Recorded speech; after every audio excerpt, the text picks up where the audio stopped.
Hey, what's going on? It's Hugo. Oh yeah, I almost totally forgot. What's going on?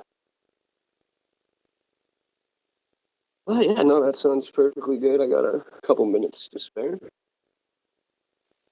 Oh yeah, so my name is Hugo McIsaac. I'm 20 years old. So I live in a quaint little town outside of the capital of Rhode Island. Go to college right down the street. Mom and my dad. I was diagnosed 9 months old, way back when. Can't even remember it. Basically, I haven't really even known any other life since my diagnosis. It's kind of just been there. It's been me.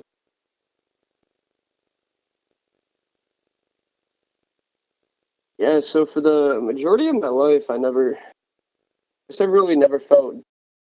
Uh, from what I have, maybe it's just because like just young, don't truly fully understand it.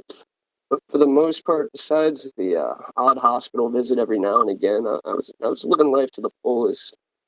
But then 2 years ago, I'd say, had to go to the hospital twice in one summer. We get a 4 month break. I lost 1/4 of that break, two-week sessions in the hospital. And it's all because I started really getting into marijuana, smoking it way too much. It started hurting me physically. My body just couldn't keep up. I think it was at that moment that I understood I can't do what my peers are doing. I'm I don't want to say I'm lesser than them, but my body just there there are ramifications to what I have, and I kind of just started having to accept that. I had to shape up or ship out.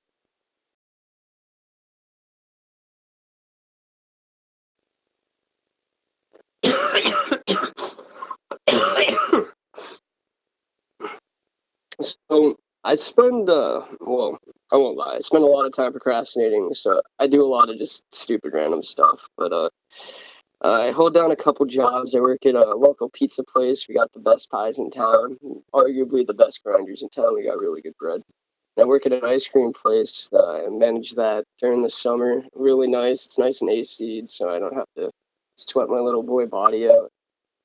Besides that, I'm really just hanging out with my friends, playing video games, relaxing, keeping it easy.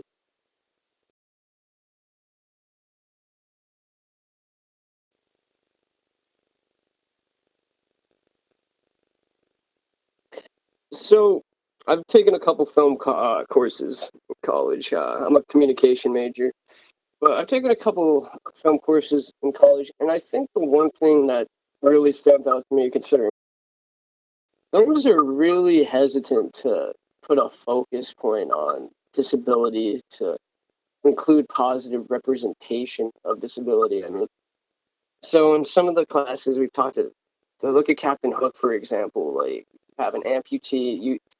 Disabilities are used in film and stuff like that to allow for it easier to have someone be an other. You know what I mean? Have a villain be a bad guy, stuff like that, et cetera, et cetera.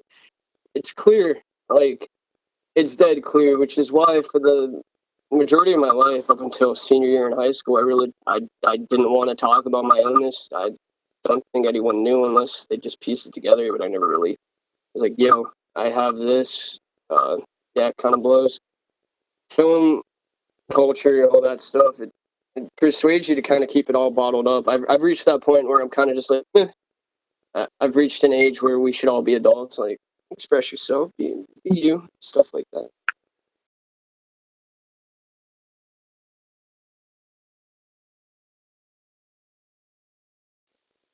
Yeah, so when I'm not schooling or working, I do a lot of creative stuff. I like to make little short films, mostly comedic ones because as my doctor says, everyone loves a good laugh.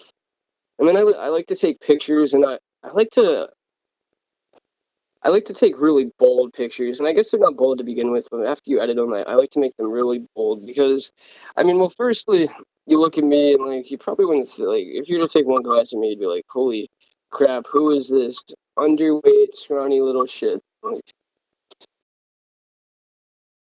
you dig deeper and you see this bold individual, this bold personality, and I like to exemplify that. That's the word. Yeah, exemplify that through the works I do. I like to be bold. I like to put myself out there more so than I normally would be able to just through physical.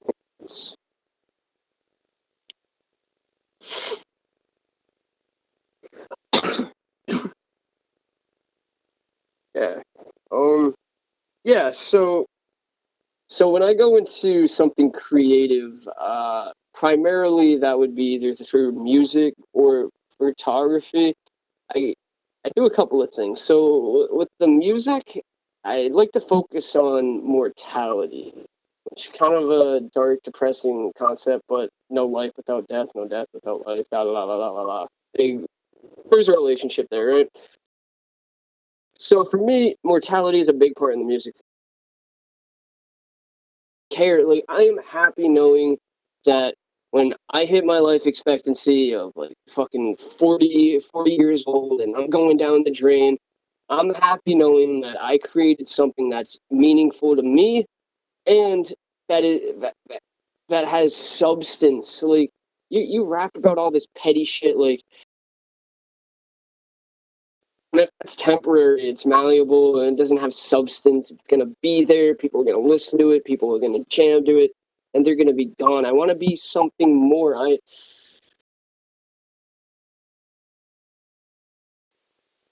confined to. I mean, we're all confined to this physical vessel, but I don't necessarily have as much time as everyone else. I'm running short on the grains of sand or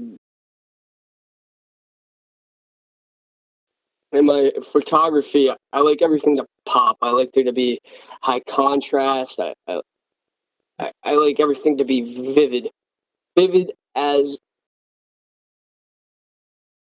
or something like that. No, like if I'm going to talk about drugs, like I'm going to talk about how I did painkillers to escape reality, to escape my physical body. And when I took painkillers, I felt immortal. I'm gonna talk about mortality. I'm gonna be real. I'm gonna be raw, and I think that's what I've learned. I like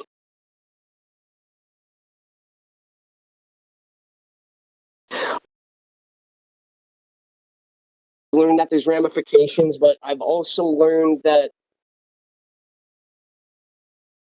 I've learned that life's fucking temporary, man. And in your art, in your creation, you can make more temporary, or you can make art. You can make passion. You can make life.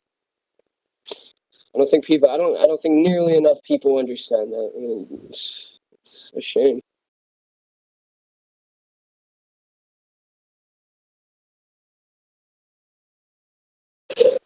Yeah. So yeah, good talking to you.